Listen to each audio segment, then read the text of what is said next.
After decades of falling, world hunger is on the rise again. Has capitalism stopped working? Is the UN right that it's connected to inequality? And why are environmental campaigners making hunger worse? Let's find out. My name is Mallen Baker. This is the Mallen Baker Show for Changemakers.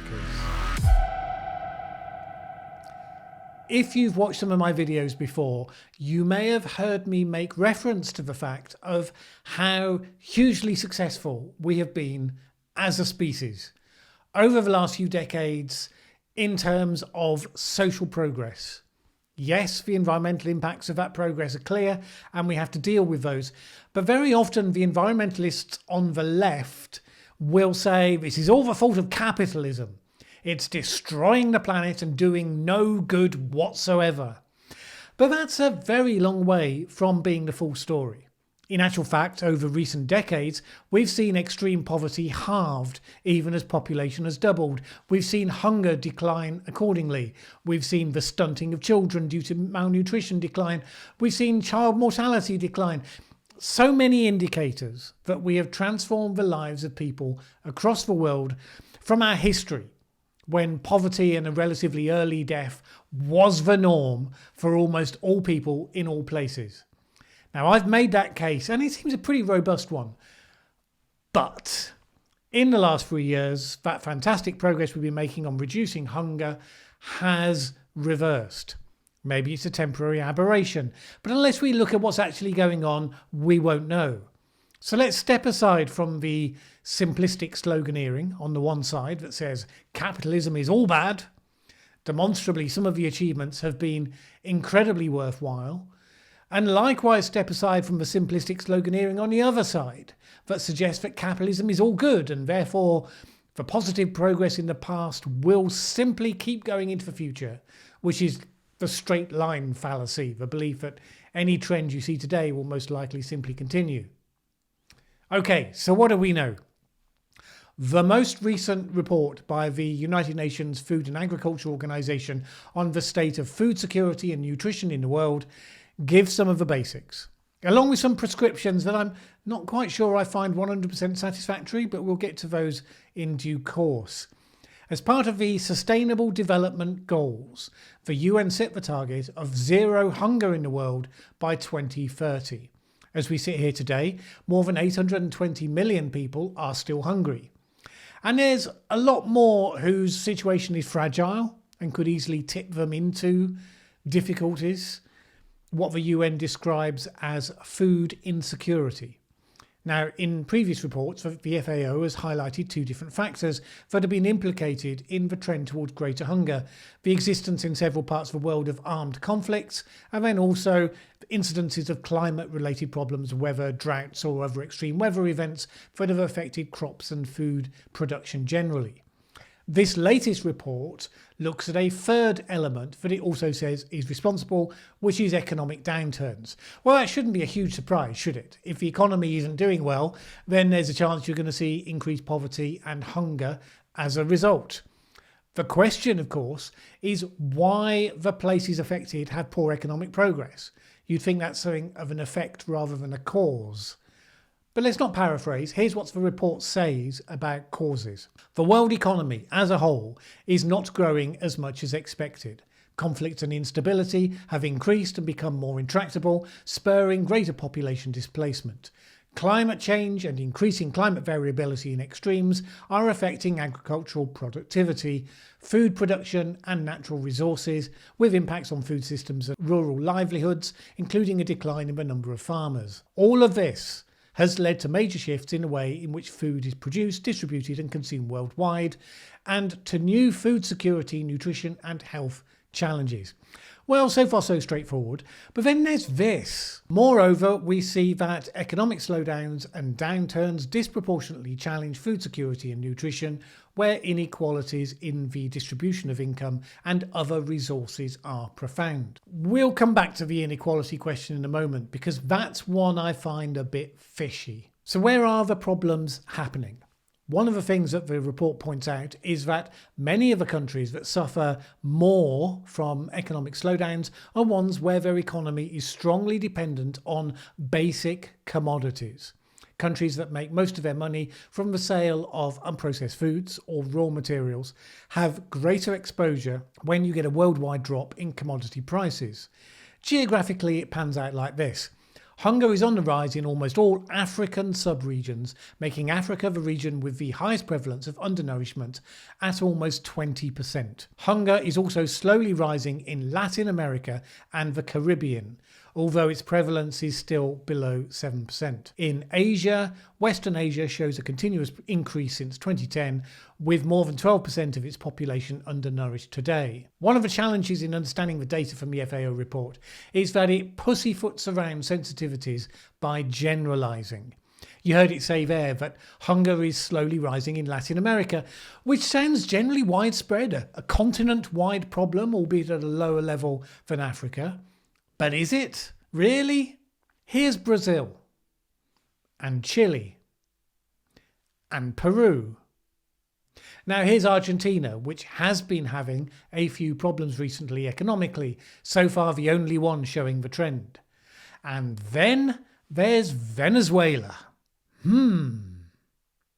What could be the problem there? Economic slowdown? Climate change? Inequality?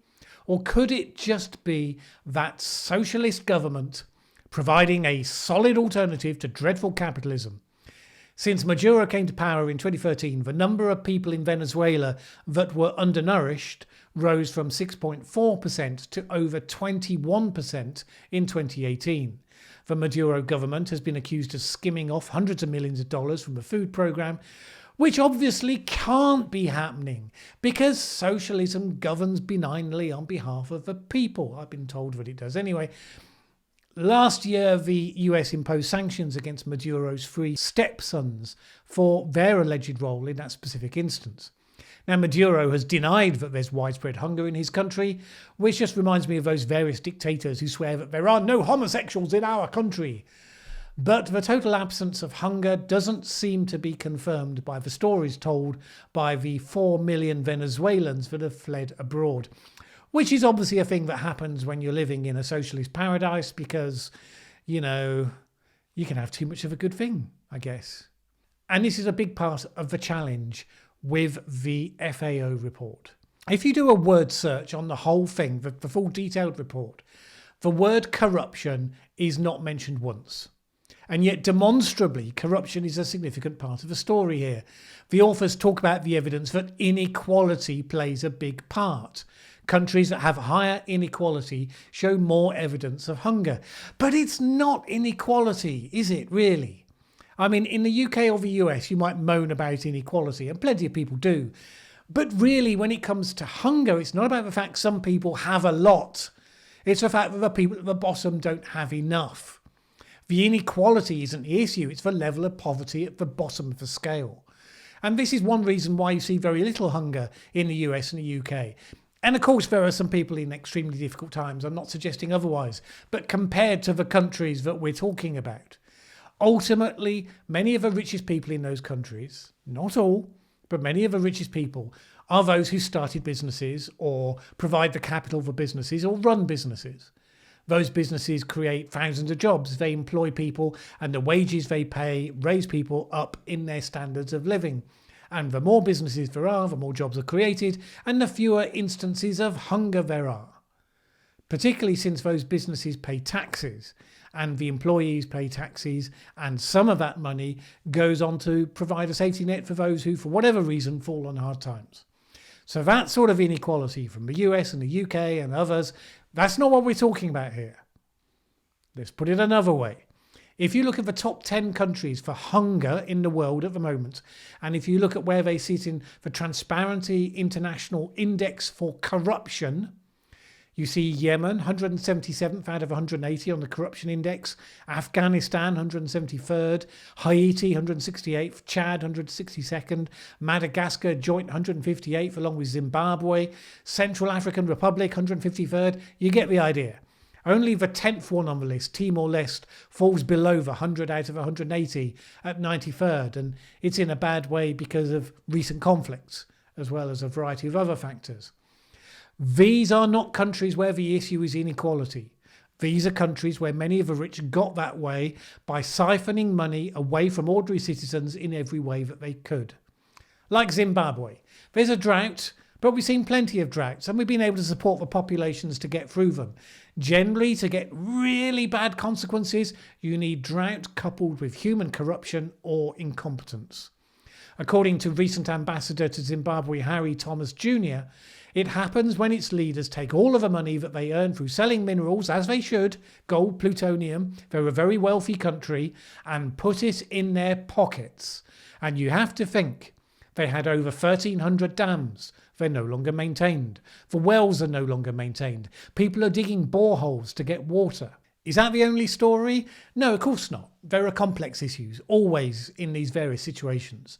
But if you're going to use words like inequality as part of your description of events, you have to be clear what it really is that you're describing. Why would the FAO avoid the mention of the word corruption in its document? Generally, I think because as an international body, it struggles with causes and explanations that are going to be critical of and challenging to some of its member states. It's not a blanket thing. There are plenty of UN documents and initiatives that have highlighted corruption as a problem. And the FAO itself has historically highlighted the issue in relation to land tenure and fisheries management. But there's no doubt it has been an area that's been highlighted as sensitive in the past in United Nations organisations. When James Wolfensohn joined the World Bank in 1995, he was told that the C word was offensive to the bank's shareholders, and it risked insulting executive directors from both developing countries, where corruption was endemic, and developed countries that benefited from those conditions. To his credit, he ignored that advice and made the fight against corruption a big feature of his time at the World Bank. You don't have to believe in any grand United Nations conspiracies, as some of the commenters on my channel like to do, to see that there are issues that you have to be courageous to tackle when you're in a worldwide forum. But I don't think it helps to ignore it here. Anyway, the real question is, what do we do about it? We've had this amazing engine of economic development across the world in the last few decades, and with only a few exceptions, it's raised all boats, at least to a degree of reducing the sort of poverty that leads to hunger. But unless you're going to force governments to adopt certain policies, and we don't support world government, do we?